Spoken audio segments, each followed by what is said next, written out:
خواب के अंदर आग देखना, आग ने इसके वजूद को जला दिया है या घर को जला दिया है या इलाके को जला दिया है।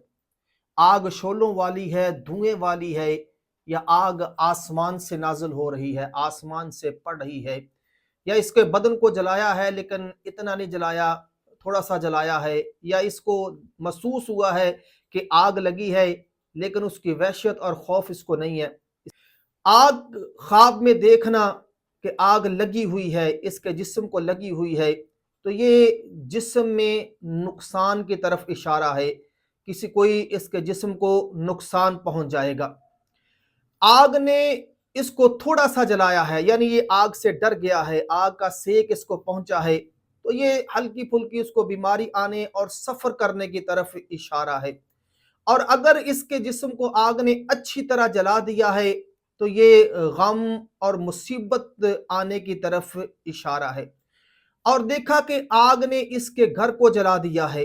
भड़कती हुई आग है, घर में आग लग गई है, इसका सारा जिस्म जल गया है और भड़कती है, लेकिन इसके दिल में इसकी वहशत और खौफ नहीं है,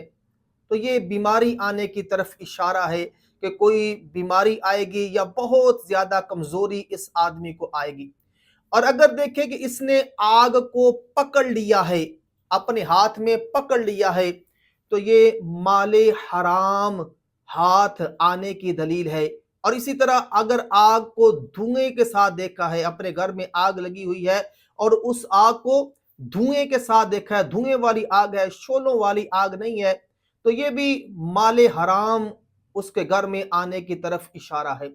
और अगर देखें किसी बस्ती पे आग लग गई है, किसी सराय में आग लग गई है,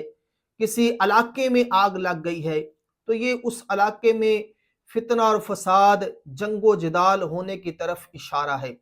अगर देखें कि आसमान से किसी इलाके में आग पड़ी है और उस इलाके को जला दिया है, तो ये आसमान से कोई आफत आने की दलील है कि ये इस इलाके में या तो जंग होगी या सख्त तरीन बीमारियां नाजिल होंगी। तो जिस तरह की आग होगी उसी तरह की बाज़ दफ़ा ताबीर भी होती है।